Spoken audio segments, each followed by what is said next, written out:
Subscribe to my YouTube channel for deeply emotional, romantic, and mature stories that echo through your heart. Don't forget to like, share, and comment to support meaningful storytelling. The house felt different that evening. Perhaps it was the way the autumn light filtered through the curtains, casting long shadows across the hardwood floors. Or maybe it was the weight of unspoken words that had been building for months. Sarah Chen stood in her kitchen, mechanically, stacking the last of the dinner plates, trying to ignore the tremor in her hands that had nothing to do with the china she held. The dinner party had been a success by all appearances.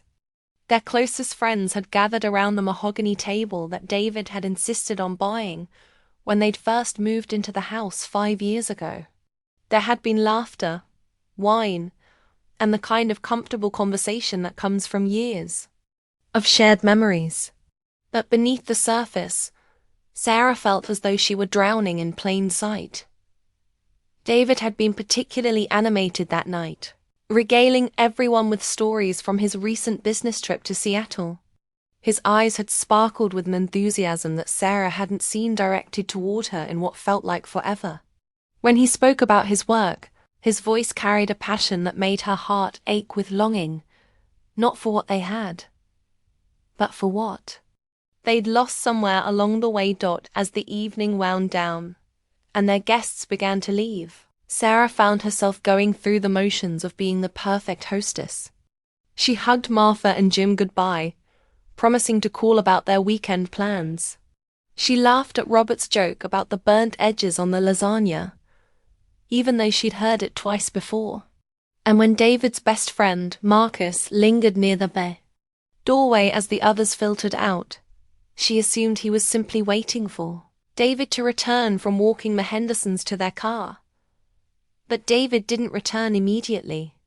And Marcus didn't leave. Sarah continued her methodical cleaning, hyper-aware of Marcus's presence in the adjacent living room. She could hear him moving around, the soft sound of his footsteps on the Persian rug they bought during their honeymoon in Turkey. The memory of that trick of David's hand in hers as they'd wandered through the Grand Bazaar, of the way he'd looked at her like she was the only woman in the world, felt like a lifetime ago. Sarah. Marcus's voice was quieter than usual, tentative, in a way that made her look up from the sink.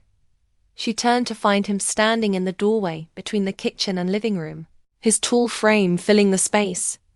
Marcus had always been handsome in an understated way, a kind of man who drew attention without trying. His dark hair was slightly disheveled, and there was something in his brown eyes that made her stomach flutter with an emotion she didn't want to name.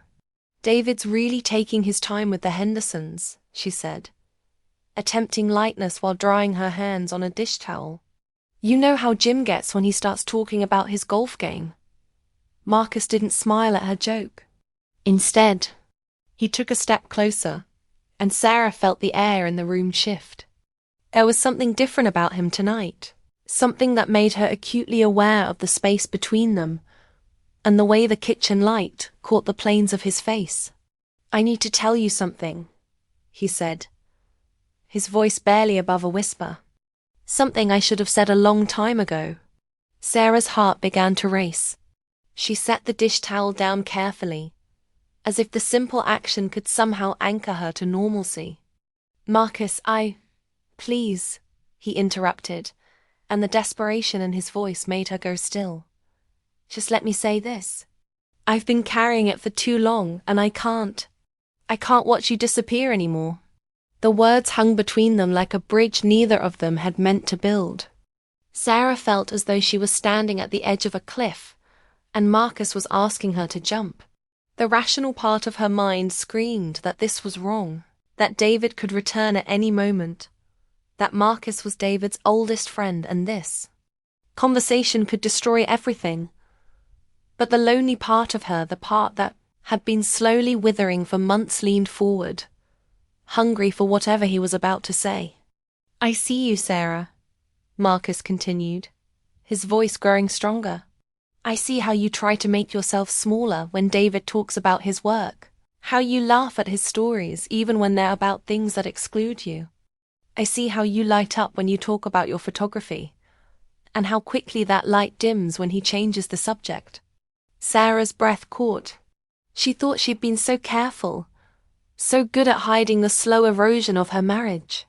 The way David had gradually stopped asking about her art, how his responses to her excitement about a new project had become perfunctory nods and distracted "That's nice, honey" comments. She'd convinced herself that it was normal, that all marriages went through phases where the passion dimmed. "You don't understand," she whispered, though even as she said it, she knew it wasn't true. Marcus understood better than anyone. He'd been there for all of it. The gradual shift from partnership to coexistence. The way David's attention had become increasingly focused on everything except his wife. "I understand more than you think," Marcus said, taking another step closer. "I understand what it's like to watch someone you ... He paused, swallowing hard. "Someone you care about slowly disappear. I understand what it's like to bite your tongue when you want to scream that she deserves better." The kitchen felt impossibly small now. Sarah could smell his cologne, could see the way his chest rose and fell with each careful breath. She wanted to run, to hide, to pretend this conversation wasn't happening. But she also wanted to step closer, to ask him to keep talking, to tell her all the things that David had stopped saying. "This is wrong," she said, but her voice lacked conviction. "Is it?" Marcus asked, and his hand reached out, hovering just inches from her face. "Is it wrong to want someone to be happy? Is it wrong to think that you deserve to be seen, to be valued, to be loved the way you love others?" Sarah felt tears prick at her eyes. When was the last time David had really looked at her? When had he last asked about her day and actually listened to the answer? When had he last touched her with genuine affection, rather than the absent-minded pat on the shoulder that had become their primary form of physical contact? "He's your best friend," she said. But even as she spoke, she found herself thinking about the way Marcus remembered how she took her coffee, how he always asked about her latest photography project, how he'd been the one to suggest she enter her work in the local gallery competition that David had forgotten about entirely.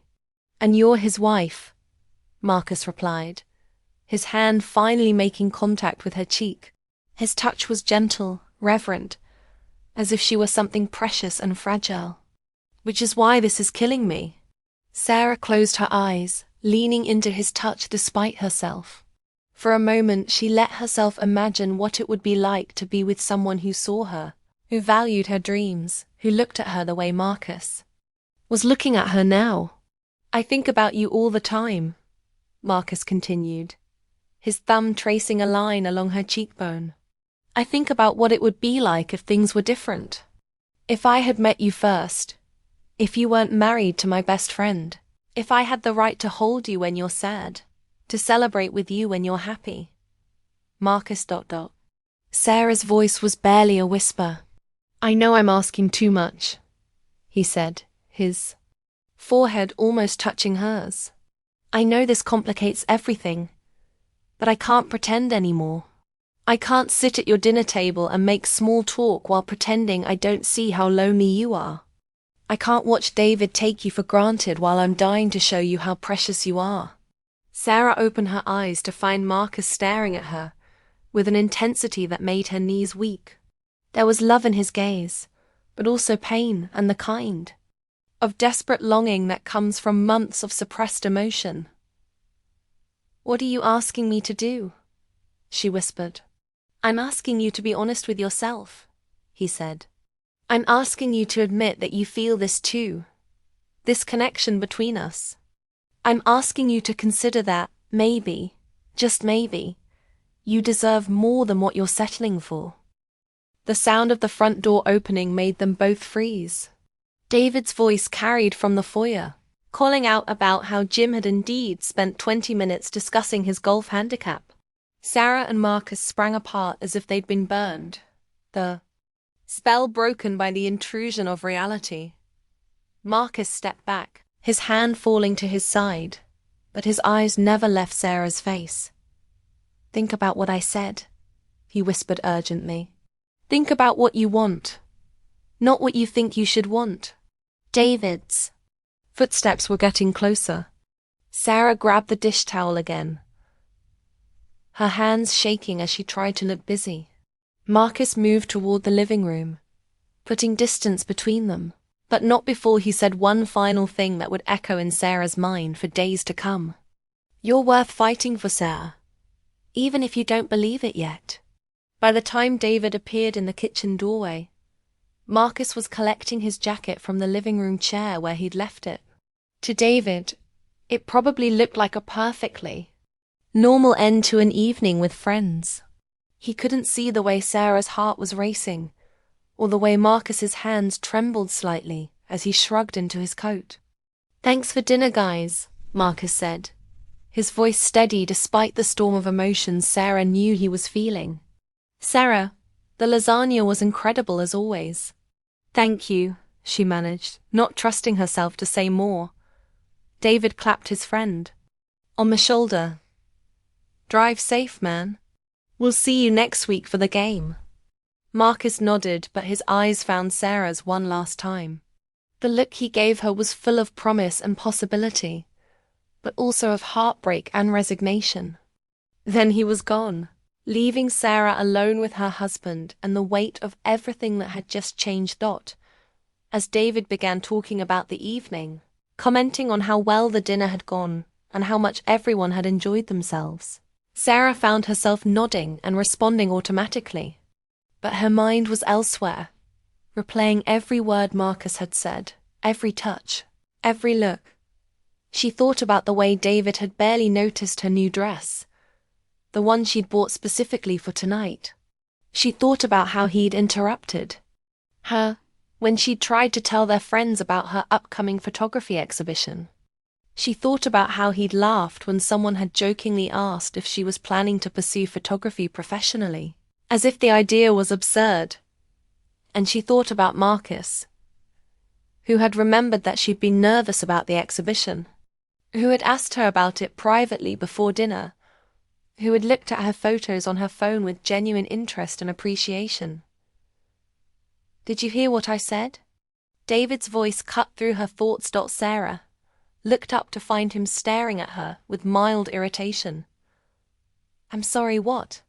"I said I'm thinking about taking that position in Chicago, the one Morrison mentioned at the company retreat."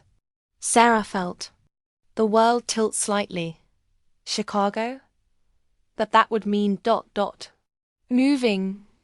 Yeah, I know it's sudden, but it's a great opportunity. Senior partner track, significant salary increase.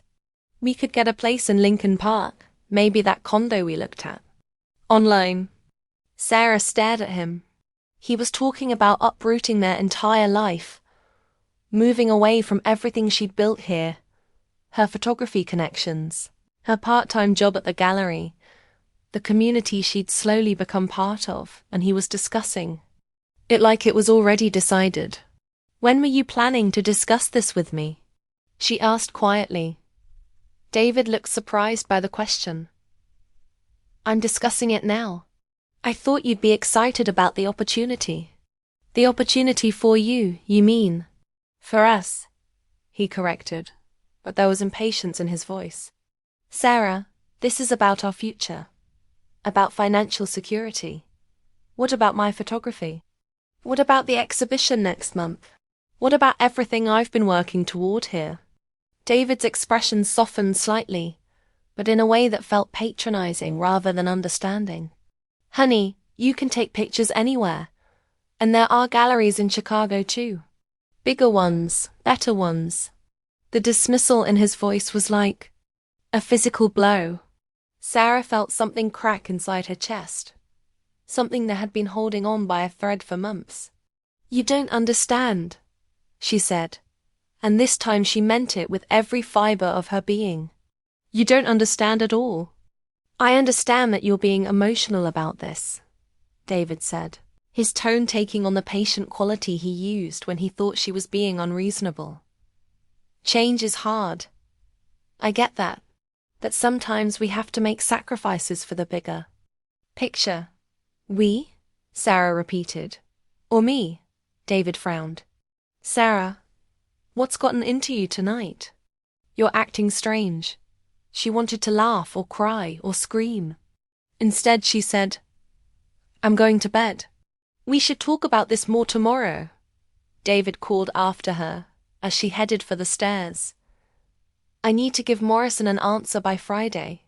Sarah didn't respond. She climbed the stairs slowly, each step feeling heavier than the last. By the time she reached their bedroom, she felt as though she were moving through water, everything slow and dreamlike and surreal. She sat on the edge of the bed she shared with David and thought about Marcus's words, about being worth fighting for, about deserving more than she was settling for, about being honest with herself about what she wanted. For the first time in months, Sarah allowed herself to really think about her marriage. Not the version she presented to friends or family, not the idealized memory of what it had been in the beginning, but the reality of what it had become. She thought about the way David made decisions without consulting her, the way he dismissed her interests, the way he'd stopped really seeing her as a person, rather than just a wife who fit into his life plan. She thought about Marcus, about the way he looked at her like she mattered, like her thoughts and dreams were important, like she was someone worth knowing rather than just someone convenient to have around. And she thought about Chicago, about David expecting her to pack up her entire life without a second thought because it suited his ambitions, about being asked to make another sacrifice in a long line of sacrifices that had slowly eroded who she was. Sarah's phone buzzed. A text message from an unknown number. But she somehow knew it was Marcus before she even opened it. I meant every word. You deserve to be happy, Sarah. Don't let anyone convince you otherwise. She stared at the message for a long time, her heart pounding. Then, with trembling fingers, she typed back, I need time to think. His response came immediately. Take all the time you need. I'll be here. Sarah set her phone aside and lay back on the bed, staring at the ceiling. Downstairs, she could hear David moving around, probably checking his email or reviewing documents for tomorrow's meetings. The sounds of his routine, once comforting, now felt like echoes from a life that no longer fit. She closed her eyes and tried to imagine herself in Chicago, in a new city where she knew no one, starting over again while David built his career. She tried to picture herself giving up the gallery job she loved, the photography group she'd finally found the courage to join, the life she'd slowly built for herself. Then she tried to imagine herself staying here, fighting for what she wanted, choosing her own path regardless of what David thought was best for their future. And finally, she let herself imagine what it might be like to be with someone who saw her, who valued her, who loved her not for how well she fit into his life, for who she actually was. The thought was terrifying and exhilarating and heartbreaking all at once. Because even if she found the courage to pursue her own happiness, even if she decided that Marcus was right, and she did deserve better, the cost would be enormous. Her marriage, David's friendship with Marcus, the life she'd built here, everything would change. But as she lay there in the dark, Sarah realized that everything was going to change anyway. The question was whether she would be an active participant in that change, or simply let it happen to her. For the first time in months, she felt a spark of something that might have been hope. The next morning, Sarah woke to find David already gone. A note on the kitchen counter informed her that he'd left early for a breakfast meeting and would be home late. It was signed with his initials, rather than any expression of affection, and Sarah found herself studying the note as if it contained clues to a mystery she was trying to solve. She made coffee and sat at the kitchen table, the same table where she'd served dinner to their friends less than 12 hours ago. The house felt different in the morning light, as if the conversation with Marcus had shifted something fundamental in the atmosphere. Her phone rang. Marcus's name appeared on the screen, and Sarah stared at it for several rings before answering. "I hope I didn't wake you," he said, his voice soft and uncertain. "No, I was already up." Sarah found herself smiling despite everything. "David's at a meeting. I couldn't sleep last night," Marcus admitted. "I kept thinking about what I said, worried that I'd overstepped, that I'd made everything worse for you." "You didn't make anything worse," Sarah said, and realized it was true. You made me see things clearly." There was a pause, and then Marcus said, "And what do you see?" Sarah looked around the kitchen, at the carefully chosen decorations, the photos on the refrigerator, the life she'd built that somehow felt like it belonged to someone else. "I see that I've been sleepwalking through my own life," she said quietly. "I see that I've been so focused on being the person I thought I should be, that I forgot who I actually am." "And who are you, Sarah?" The question hung between them, simple and profound. Sarah realized that she'd been so busy being David's wife, being the perfect hostess, being the supportive partner who didn't make waves, that she'd lost track of the answer. "I don't know," she admitted. "But I want to find out." Marcus was quiet for a moment, and when he spoke again, his voice was full of emotion. "I want to help you find out. Not because I want to take you away from David, but because I can't stand to watch you disappear. You're too important for that." "David wants to move to Chicago," Sarah said suddenly. "He's already decided. He's giving his boss an answer by Friday, without discussing it with you. He thinks he did discuss it. He told me about it and assumed I'd be excited." Sarah laughed, but there was no humor in it. "He was surprised when I wasn't grateful for the opportunity." "What are you going to do?" "I don't know," Sarah said again. "But I know I can't keep living like this. I can't keep pretending that this is enough, that I'm happy, that I don't matter." "You matter to me," Marcus said quietly. "You matter so much that it scares me." Sarah felt tears prick at her eyes. Marcus ... "I know this is complicated," he said quickly. "I know there are no easy answers. But I also know that life is short, and happiness is rare. And when you find someone who sees you for who you really are, you don't let them go without a fight, even if it means betraying your best friend." Marcus was quiet for a long moment. "I've been thinking about that all night," he said finally. "About loyalty, about friendship, about what we owe each other. And I realized that maybe the biggest betrayal would be watching you disappear and doing nothing about it. Maybe the biggest betrayal would be staying silent while you settle for less than you deserve." Sarah closed her eyes, overwhelmed by the weight of the decision in front of her. "I need to think," she said. "Of course. Take all the time you need. But Sarah? Yes? Whatever you decide, don't let fear make the choice for you. Don't let the safe option be the only option." After they hung up, Sarah sat in the quiet kitchen and thought about fear. She thought about how it had guided so many of her decisions, how it had made her smaller and quieter and more careful. She thought about the photography exhibition she'd almost not entered because she was afraid of being rejected. She thought about the gallery job she'd almost not applied for because she was afraid of being unqualified.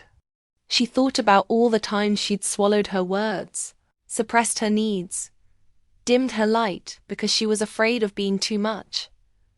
And she thought about Marcus, who had risked everything to tell her the truth about how he felt, who had looked at her with eyes that saw not just who she was, but who she could become. The day passed slowly. Sarah found herself moving through her routine cleaning, running errands, preparing for David's return, but her mind was elsewhere. She kept thinking about the choice in front of her, about the different paths her life could take depending on what she decided. By evening, she had made a decision. Not about Marcus, not about David, but about herself. She was going to stop sleepwalking through her own life. She was going to start fighting for what she wanted, for who she was, for the happiness she deserved. The rest would follow from there. When David came home that night, Sarah was waiting for him in the living room. She'd changed into the dress she'd worn to their first date, the one that made her feel confident and beautiful. She'd spent time on her hair and makeup, not for him but for herself, to remind herself of the woman she was beneath all the compromises and accommodations. "You look nice," David said, kissing her cheek absently as he set down his briefcase. "What's the occasion?"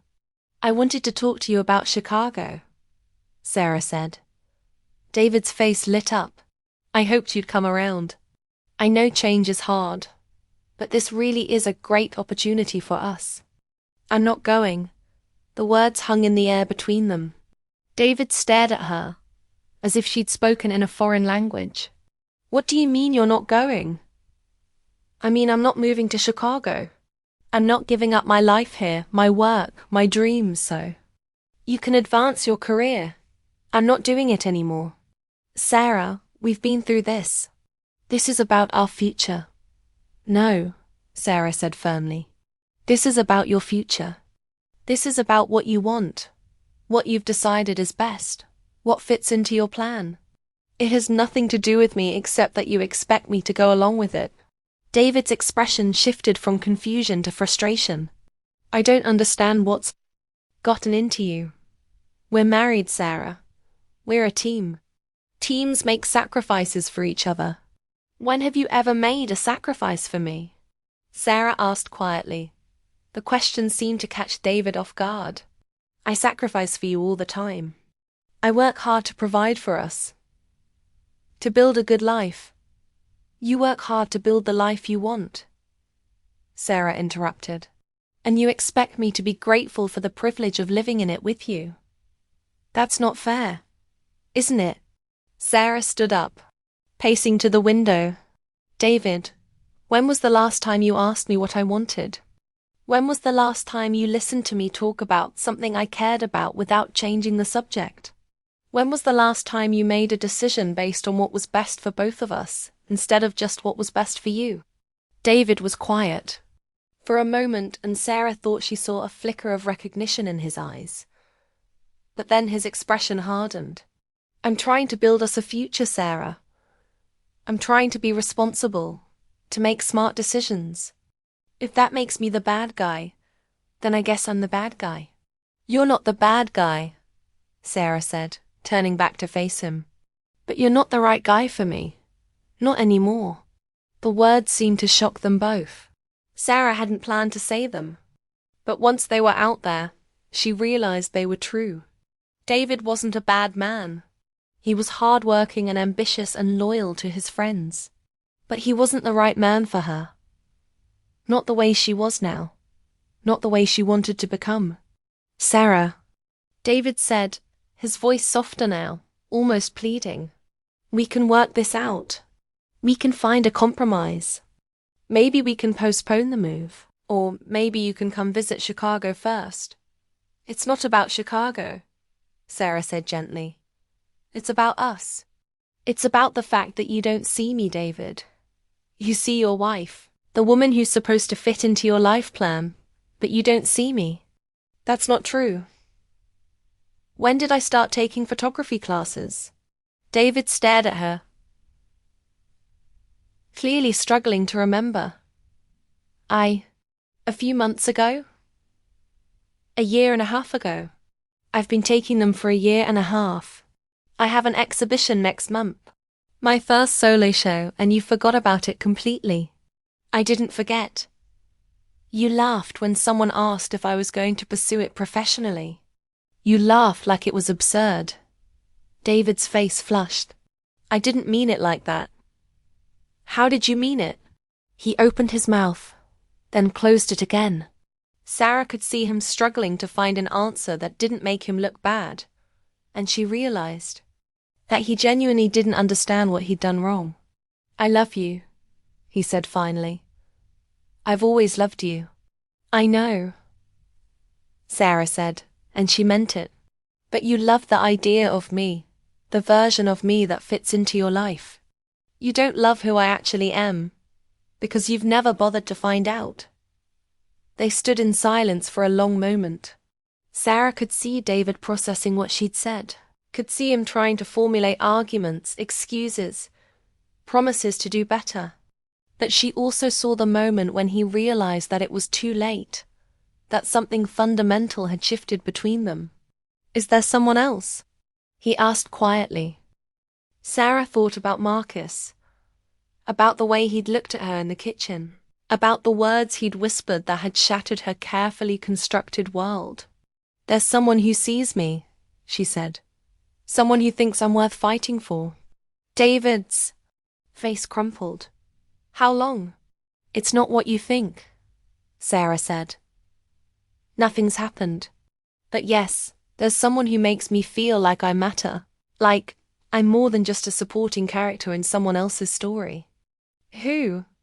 Sarah looked at him, at the pain in his eyes, at the way his hands shook slightly. She thought about lies and truth, about loyalty and betrayal, about the complexity of human hearts. Does it matter? She asked finally. David studied her face for a long moment, and Sarah thought she saw understanding dawn in his eyes. It's Marcus, he said quietly. Sarah didn't deny it. She didn't confirm it either. She just looked at him with something that might have been compassion.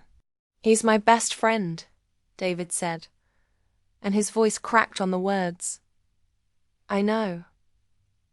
How could you do this to me? How could he? We haven't done anything, Sarah said. But David, the fact that someone else could see what you couldn't, could value what you dismissed, could love what you took for granted, doesn't that tell you something?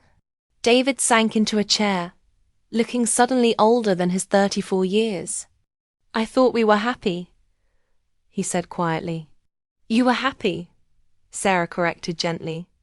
I was invisible. She moved to sit across from him, and for a moment they just looked at each other. Sarah saw the boy she'd fallen in love with 8 years ago, the man who'd proposed to her on a beach in Maine, the husband who'd carried her over the threshold of their first apartment.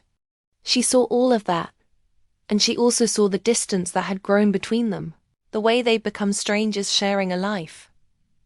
I'm sorry, David said finally. I'm sorry I didn't see you. I'm sorry I took you for granted. I'm sorry I wasn't the husband you deserved. Sarah felt tears sliding down her cheeks. I'm sorry too, she whispered. I'm sorry I stayed quiet for so long. I'm sorry I let myself disappear. I'm sorry it took someone else to help me remember who I am. They sat in silence for a while, mourning the end of something that had been beautiful once, even if it had become something else entirely. Sarah thought about all the good times they'd had, all the memories they'd made, all the ways they'd loved each other even if it hadn't been enough. What happens now? David asked. I don't know, Sarah admitted. But I know I can't keep living like this. I can't keep pretending that this is enough for me. And Marcus? Sarah looked at her husband, her soon-to-be ex-husband, she realized, and saw the heartbreak in his eyes. I don't know about Marcus either, she said honestly. I know that he sees me, that he values me, that he makes me feel like I'm worth something. But I also know that I need to figure out who I am before I can figure out who I want to be with. David nodded slowly. I still love you, he said. I know, Sarah replied. And I'll always love you too. But sometimes love isn't enough. Later, that night, after David had gone to his office to make phone calls and arrangements, Sarah sat in their bedroom and thought about the future. It was terrifying and exhilarating and heartbreaking all at once. She was 32 years old, and she felt like she was just beginning to understand who she was and what she wanted. Her phone buzzed. A text from Marcus. Thinking of you. I hope you're okay. Sarah stared at the message for a long time. Then she typed back, everything is changing. His response came quickly. Change can be beautiful. Sarah smiled through her tears. I hope so. I'm here, Marcus wrote. Whatever you need, whenever you need it. No pressure, no expectations. Just here.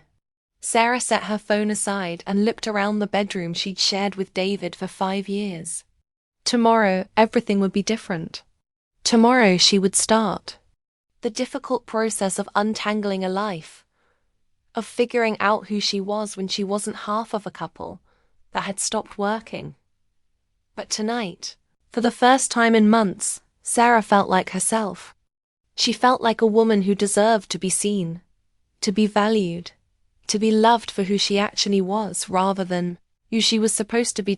It was a start. The story of what happened next. Whether Sarah and Marcus found their way to each other. Whether David ever learned to see the people he loved clearly. Whether Sarah discovered who she was meant to be. That story was still being written. But for now, it was enough to know that Sarah had finally stopped sleepwalking through her own life.